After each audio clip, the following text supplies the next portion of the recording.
Hello दोस्तों, IQ study with पीके में आपका स्वागत है। अगर आप हमारे इस चैनल पर नए हैं तो चैनल को सब्सक्राइब कीजिए। तो हम लोग जो है कर रहे हैं रोजगार विद अंकित, यानी अंकित भाटी सर के द्वारा जो सामान्य ज्ञान का जो बुक निकाला गया है, जो प्रीवियस ईयर है। जैसा कि आप लोग देख सकते हैं 2024, 2023, 2021, 19 के एसएससी जीडी के एग्जाम में जो जो भी क्वेश्चन पूछा गया उसका व्याख्या सहित दिया हुआ है, तो इसी को हम लोग कर रहे हैं। आज क्लास नंबर 2 होने वाला है। इससे पहले एक करवा दिए हैं और आप लोगों को इस वीडियो के डिस्क्रिप्शन में जो है टेलीग्राम चैनल का भी लिंक मिल जाएगा और इसका प्लेयर लिस्ट का भी लिंक हम इस वीडियो के डिस्क्रिप्शन में लगा दिए हैं। वहां से आप लोग जुड़ जाइए और पिछला वीडियो नहीं देखे देख लीजिए। तो कल जो हम लोग किए थे इतिहास का सेक्शन किए थे। इतिहास में जो है आपको 15 नंबर प्रश्न तक किए थे। आज होगा 16 नंबर प्रश्न से स्टार्ट होगा और यह क्लास संख्या 2 है। तो अभी हम इतिहास कर रहे हैं। पहले इतिहास को खत्म करेंगे, उसके बाद जो है भूगोल को हम लोग खत्म करेंगे। तो चलिए आज का प्रश्न से स्टार्ट करते हैं। 16 नंबर का प्रश्न है जो आप स्क्रीन पे देख रहे हैं। 16 नंबर का प्रश्न क्या है? महाबोधि मंदिर परिसर का डैश के जीवन से सीधा संबंध है। तो किसके जीवन से सीधा संबंध है? तो ये संबंध है आपको भगवान बुद्ध के जीवन से। ठीक है, तो 16 का राइट आंसर होगा ऑप्शन नंबर सी। महाबोधि मंदिर बोध गया बिहार में स्थित है। इस मंदिर को वर्ष 2002 में यूनेस्को ने विश्व धरोहर घोषित किया था। 17 नंबर का प्रश्न, किस शासक ने अंतिम समय में जैन धर्म अपनाकर जैन धर्म अनुसार अपने प्राण त्यागे? ये त्यागे आपको कौन त्यागा था? ये त्यागा था आपको चंद्रगुप्त मौर्य। 17 का राइट आंसर होगा ऑप्शन नंबर सी। क्या होगा? चंद्रगुप्त मौर्य। चंद्रगुप्त मौर्य जो है जैन धर्म अपनाकर उसके अनुसार जो है वो अपना प्राण को क्या किया था? त्याग दिया था। चंद्रगुप्त मौर्य एक जैन मातानुयायी था। चंद्रगुप्त मौर्य ने जैन आचार्य भद्रबाहु से जैन धर्म की दीक्षा ली थी। चंद्रगुप्त मौर्य ने श्रवणबेलगोला यानी कर्नाटक में उपवास करके अपने प्राण त्याग दिए थे। जैन धर्म में इस प्रक्रिया को संलेखना या संथारा कहा जाता है। 18 नंबर का प्रश्न, कौटिल्य किस शासक के प्रधानमंत्री थे? तो कौटिल्य किसके प्रधानमंत्री थे? ये प्रधानमंत्री थे आपको चंद्रगुप्त मौर्य के। 18 का राइट आंसर होगा option number C. Chandragupta Maurya का जो है कौटिल्य क्या था? प्रधानमंत्री था। चंद्रगुप्त मौर्य मौर्य वंश का प्रथम राजा और संस्थापक था तथा कौटिल्य चाणक्य इसके प्रधानमंत्री थे।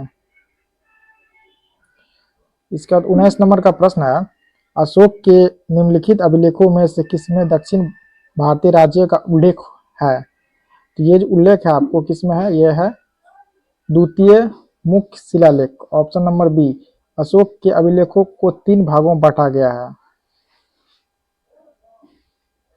गुहालेख, स्तंभलेख और शिलालेख। अशोक के द्वितीय मुख्य शिलालेख में दक्षिण भारत के राज्य यानी सतीपुत्र, केरलपुत्र, चेर, चोल और पांड्य का उल्लेख है। इसके अतिरिक्त इस शिलालेख में मनुष्य एवं पशुओं की चिकित्सा तथा लोक कल्याणकारी कार्य का भी उल्लेख है।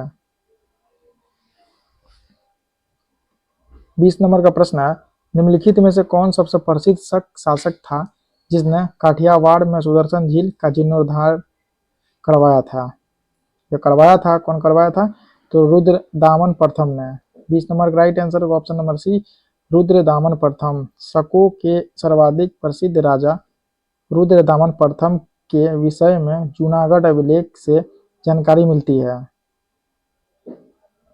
सुदर्शन झील का निर्माण मौर्य काल में हुआ था। रुद्रदामन प्रथम ने गुजरात के काठियावाड़ में स्थित इस झील का जीर्णोद्धार करवाया था। 21 नंबर प्रश्न, दिल्ली के प्रसिद्ध लौह स्तंभ का निर्माण किस वंश के शासक ने करवाया था? दिल्ली के प्रसिद्ध लौह स्तंभ का निर्माण किस वंश के शासक ने करवाया था? यह करवाया था आपको गुप्त वंश का शासक। 21 का राइट आंसर होगा ऑप्शन नंबर ए, गुप्त वंश का शासक। गुप्त वंश के महान शासक चंद्रगुप्त द्वितीय ने महरौली यानी दिल्ली में स्थित लौह स्तंभ का निर्माण करवाया था। 22 नंबर का प्रश्न है, निम्नलिखित में से किस विश्वविद्यालय की स्थापना पाल शासकों ने की थी? किस विश्वविद्यालय की स्थापना पाल शासकों ने की थी?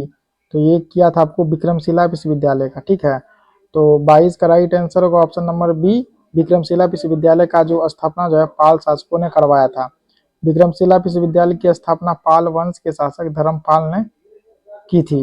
यह विश्वविद्यालय बिहार के भागलपुर में स्थापित किया गया था। इसके बाद 23 नंबर का प्रश्न देखिए, प्राचीन हड़प्पा शहर किस नदी के वर्तमान में सूखे मार्ग के तट पर बसाया गया था? यह आपको पूछा गया था एसएससी जीडी 22 फरवरी 2024 को फर्स्ट शिफ्ट में। तो ये आपको रावी नदी, ठीक है, यह पूछा प्राचीन हड़प्पा शहर किस नदी के वर्तमान यानी सूखे मार्ग के तट पर बसाया गया था? यह रावी नदी, ऑप्शन नंबर सी। तो यहाँ देखिए अन्य प्रमुख सैंधव स्थल एवं इनके समीप स्थित नदी देखिए, मोहनजोदड़ो कहाँ है? सिंधु नदी, ठीक है, आलमगीरपुर, हिंडन, कालीबंगा, घग्गर, लोथल, भगवा नदी, चन्हुद्रो, सिंधु, रोपर कहाँ है? सतलज नदी, और सुतका गेंडोर, दासक नदी। 24 नंबर का प्रश्न है जो आप स्क्रीन में देख रहे हैं, पुरापाषाण काल का विस्तार 2 मिलियन वर्ष पूर्व से लेकर 12,000 वर्ष पूर्व तक है। समय की इस लंबी अवधि को आरंभिक, मध्य और उत्तर पुरापाषाण काल में विभाजित किया गया है। समय की यह लंबी अवधि मानव इतिहास का डैश प्रतिशत कवर करती है? कितनी?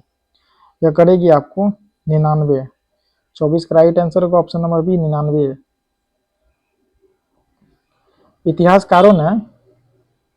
इतिहासकारों ने भारतीय पाषाणकालीन संस्कृति को 3 कालों में विभक्त किया है, पुरापाषाण काल, मध्य पाषाण काल और नवपाषाण काल। 25 नंबर प्रश्न है, हड़प्पा वासियों को तांबा संभवतः वर्तमान समय के डैश से प्राप्त हुआ। तांबा कहाँ से प्राप्त हुआ? तो तांबा जो प्राप्त हुआ था राजस्थान से, ठीक है। यह क्वेश्चन पूछा गया था एसएससी जीडी का 24 फरवरी 2024 को थर्ड शिफ्ट में। इसके बाद है 26 नंबर का प्रश्न देखिए, लौह युग का सबसे आम उपकरण डैश था जिसका उपयोग पेड़ों को काटने, लकड़ी काटने और एक हथियार के रूप में किया जाता था? तो ये जो प्रयोग किया जाता है कुल्हाड़ी का, ऑप्शन नंबर ए कुल्हाड़ी। 27 नंबर का प्रश्न है, निम्नलिखित में से किस नदी का नाम ऋग्वेद में केवल एक बार आया है? कौन सा ऐसा नदी है जिसका नाम जो है ऋग्वेद में एक बार आया है? ये गंगा नदी, ऑप्शन नंबर ए गंगा नदी। यह एग्जाम हुआ था 31 जनवरी 2023 को जो है थर्ड शिफ्ट में हुआ था। ऋग्वेद में गंगा नदी का एक बार तथा यमुना नदी का 3 बार उल्लेख है। ऋग्वैदिक काल की सर्वाधिक पवित्र नदी सरस्वती तथा सर्वाधिक महत्वपूर्ण नदी सिंधु मानी जाती है। 28 नंबर का प्रश्न है, डैश वेद चारों वेदों में सबसे छोटा है? यह हिंदू परंपरा में एक दिव्य स्थिति रखता है और धुनों और मंत्रों का संग्रह है। कौन सा है? तो ये वेद होगा आपको सामवेद। 28 का राइट आंसर होगा ऑप्शन नंबर बी, सामवेद। वेदों संबंधित महत्वपूर्ण तथ्य, ऋग्वेद के तीसरे मंडल में गायत्री मंत्र उल्लेखित है। इसके बाद देखिए, सामवेद में यज्ञों के अवसर पर गाए जाने वाले मंत्रों का संग्रह है। अथर्ववेद में जादू, टोना, तंत्र मंत्र संबंधित जानकारी उल्लेखित है। यजुर्वेद में कर्मकांडीय वेद है। 29 नंबर का प्रश्न है, निम्नलिखित में से कौन सा सबसे पुराना वेद है? निम्नलिखित में सबसे पुराना वेद कौन सा है? तो देखिए ऋग्वेद क्या है? सबसे पुराना वेद है। ऋग्वेद क्या है? ऋग्वेद जो है सबसे पुराना वेद है। ऋग्वेद क्या है? ऋग्वेद सबसे पुराना वेद है। तो 29 का राइट आंसर होगा ऑप्शन नंबर डी, ऋग्वेद। सबसे नवीन वेद अथर्ववेद। इसके बाद गद्य एवं पद में लिखित वेद यजुर्वेद। भारतीय संगीत का जनक सामवेद। ऋग्वेद, सामवेद तथा यजुर्वेद को वेदत्री भी कहा जाता है। 30 नंबर का प्रश्न है, निम्नलिखित में से कौन सा पुरातात्विक स्थल वर्तमान भारत में स्थित नहीं है या नहीं पूछा गया? तो देखिए मेहरगढ़ जो है यह वर्तमान भारत नहीं है। मेहरगढ़ की वर्तमान स्थिति बलूचिस्तान यानी पाकिस्तान में है। नवपाषाण कालीन स्थल हुल्लूर कर्नाटक में, चिरांद सारण बिहार में तथा महागढ़ा उत्तर प्रदेश में स्थित है। 31 नंबर का प्रश्न है, वेदों में सबसे पुराना वेद ऋग्वेद है जिसकी रचना डैश वर्ष पहले हुई थी? कितने वर्ष पहले हुई थी? यह एग्जाम हुआ था आपको 23 फरवरी 2024 को फर्स्ट शिफ्ट में हुआ था। तो यह जो हुआ था आपको कितना वर्ष पहले? 3500 वर्ष पहले, 3500 वर्ष पहले। 31 का राइट आंसर होगा ऑप्शन नंबर बी। ऋग्वेद के अंतर्गत 10 मंडल एक हज़ार, देखिए ऋग्वेद के अंतर्गत जो है 10 मंडल आता है, ठीक है, 1028 सूक्त तथा लगभग 2580 रचनाएं हैं। ऋग्वेद पढ़ने वाला ऋषि होत्री कहलाता है और यहाँ ऋग्वेद के 2 ब्राह्मण ग्रंथ है। 32 नंबर का प्रश्न है, डैश शहर कच्छ के रण में खादिर बेत, जिसे बेट भी कहा जाता है, पर स्थित था, जहां ताजा पानी और उपजाऊ मिट्टी थी। यथा आपको धौलावीरा, ठीक है। 32 का राइट आंसर होगा option number D, Dholavira. Dholavira से संबंधित महत्वपूर्ण तथ्य, धौलावीरा अवस्थित कच्छ गुजरात में है, खोजकर्ता जेपी जोशी है इसका। इसे सफेद कुआं आयताकार नगर भी कहते हैं। हड़प्पा कालीन नगर धौलावीरा 3 भागों में विभाजित था। धौलावीरा से जल प्रबंधन के साक्ष्य प्राप्त हुआ है। 33 नंबर प्रश्न, सिंधु घाटी सभ्यता के निम्नलिखित में से किस स्थल पर महास्नानागार की खोज हुई? तो यह जो खोज हुआ था कहाँ से हुआ था? यह खोज हुआ था, महास्नानागार का खोज हुआ था मोहनजोदड़ो से। 33 का राइट आंसर होगा ऑप्शन नंबर बी, क्या है, मोहनजोदड़ो। मोहनजोदड़ो नर्तकी की कांस्य मूर्ति, 3 प्रमुख वाले देवता, पशुपतिनाथ की मूर्ति, मातृ देवी की मूर्ति आदि। कलिबंगा जुते हुए खेत, अग्नि पूजा के साक्ष्य आदि। लोथल बंदरगाह, धान चावल, 3 युगल समाधि के साक्ष्य आदि। बनवाली मिट्टी से बना हल। 34 नंबर का प्रश्न है, हड़प्पा कालीन स्थल रंगपुर भारत के किस वर्तमान राज्य में स्थित है?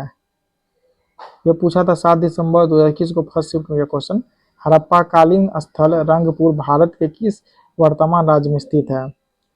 तो रंगपुर जो है आपको कहाँ स्थित है? गुजरात में। 34 का राइट आंसर होगा option number B, Gujarat. Harappa कालीन स्थल रंगपुर भारत के गुजरात राज्य में स्थित है। कलिबंगा राजस्थान में, बनवाली हरियाणा में तथा धौलावीरा गुजरात में स्थित है। 35 नंबर प्रश्न है, वेद ऋषि कपिल का संबंध भारतीय दर्शन के डैश संप्रदाय से था? कौन सा संप्रदाय से? तो सांख्य संप्रदाय से था। 35 का राइट आंसर होगा ऑप्शन नंबर सी। यहाँ देखिए प्रमुख दर्शन दिया हुआ है, यहाँ प्रवर्तक दिया है। न्याय, न्याय है गौतम का। पूर्व मीमांसा जैमिनी, उत्तर मीमांसा बद्रायन, योग, योग क्या पतंजलि, वैशेषिक कनाद या उलूक, चरवाक क्या चरवाक, ठीक है। इसके बाद देखिए 36 नंबर का प्रश्न देखिए। 36 नंबर का प्रश्न, प्राचीन शहर लोथल जो अब एक प्रमुख पुरातात्विक स्थल के रूप में प्रसिद्ध है, भारत के किस राज्य में स्थित है? तो लोथल जो भारत के कहाँ स्थित है? यह भारत के गुजरात राज्य में स्थित है, option number D. Lothal Bharat के गुजरात राज्य में स्थित एक पुरातात्विक स्थल तथा प्राचीन बंदरगाह है। यह भोगवा नदी के तट पर स्थित है तथा इसकी खोज डॉक्टर एस.आर. राव ने की थी। 37 नंबर प्रश्न, ऋग्वेद डैश सूक्तों का संग्रह है? ऋग्वेद में जो है आपको 1028 सूक्तों का क्या संग्रह है? 37 का राइट आंसर होगा ऑप्शन नंबर बी। 38 नंबर का प्रश्न, निम्नलिखित में से किसे नाट्य शास्त्र का रचयिता माना जाता है? तो नाट्य शास्त्र का रचयिता किसे माना जाता है? देखिए क्वेश्चन पूछा हुआ है 23 जनवरी को 2023 में सेकेंड शिफ्ट में। तो इसका राइट आंसर होगा ऑप्शन नंबर डी, भरत मुनि। भरत मुनि नाट्य शास्त्र सबसे प्राचीन ग्रंथ है जो अपने विचारों के साथ साथ व्यापक विषयगत समग्रता से परिपूर्ण है। 39 नंबर प्रश्न, निम्नलिखित में से कौन सा प्राचीन ग्रंथ जिसका श्रेय ऋषि व्यास को जाता है प्राचीन भारत का एक प्रमुख महाकाव्य है और इसमें 18 पर्वों यानी पुस्तकों में 1 लाख छंद है? ये होगा महाभारत। 39 का राइट आंसर होगा ऑप्शन नंबर डी, क्या होगा? महाभारत। 40 नंबर प्रश्न, ऋग्वेद के मंत्रों के समूह डैश कहलाते हैं? तो ऋग्वेद के मंत्रों के समूह क्या कहलाते हैं? या सूक्त कहलाता है। 40 का राइट आंसर होगा ऑप्शन नंबर ए, सूक्त। ऋग्वेद के मंत्रों के समूह को सूक्त कहलाते हैं। ऋग्वेद के अंतर्गत 1028 सूक्त है। 41 नंबर प्रश्न है, प्रसिद्ध कृति अर्थशास्त्र का श्रेय निम्नलिखित में से किस प्राचीन भारतीय विद्वान और रणनीतिकार को जाता है? यह जाएगा आपको चाणक्य को, ऑप्शन नंबर बी, चाणक्य। इसके बाद देखिए प्रमुख रचना है, इसका प्रमुख कलाकार, रामायण का रचना किया था महर्षि वाल्मीकि ने। अष्टाध्यायी का जो पाणिनि और मालविकाग्नि मित्रम का कालिदास। 42 नंबर प्रश्न, एक प्रसिद्ध नाटक अभिज्ञान शकुंतलम निम्नलिखित में से किस शख्सियत द्वारा लिखा गया था? तो यह जो लिखा गया आपको कालिदास के द्वारा, option number D Kalidas.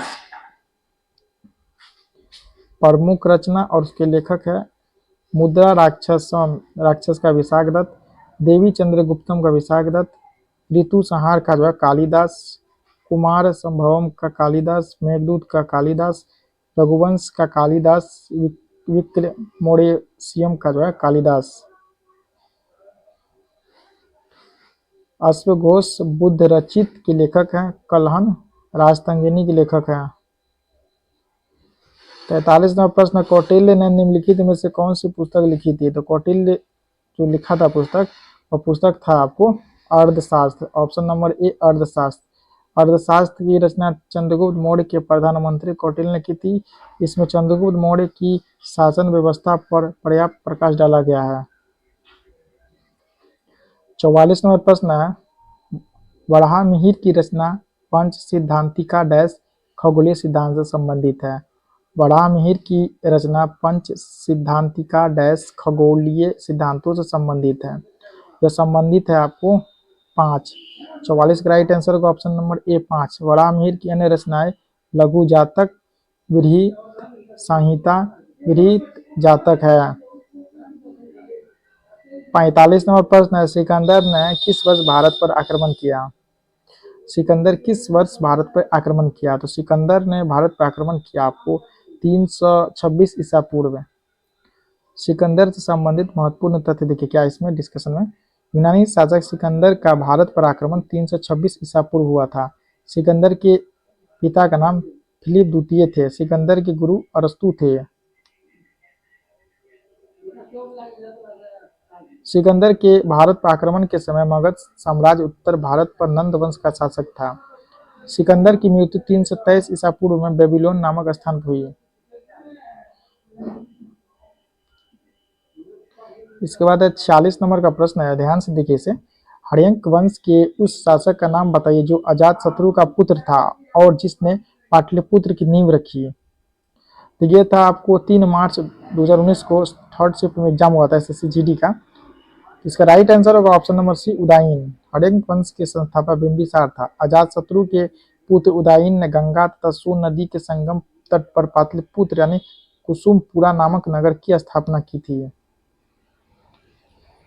47 number प्रश्न है, राजगिरी कई वर्षों तक मगध की राजधानी रहा। बाद में राजधानी को डैश में स्थानांतरित कर दिया गया। कहाँ पे? तो पाटलिपुत्र में। 47 का राइट आंसर होगा ऑप्शन नंबर बी। मगध प्राचीन भारत के 16 महाजनपदों में से एक था। इसकी मूल स्थिति मूलतः दक्षिण बिहार के क्षेत्र में थी। प्रारंभ में इसकी राजधानी गिरिवज्र यानी राजगीर थी, तत्पश्चात पाटलिपुत्र बनी। 48 नंबर प्रश्न, निम्नलिखित में से कौन वज्जी महाजनपद की राजधानी थी? तो वज्जी का जो राजधानी था आपको वैशाली, ऑप्शन नंबर बी।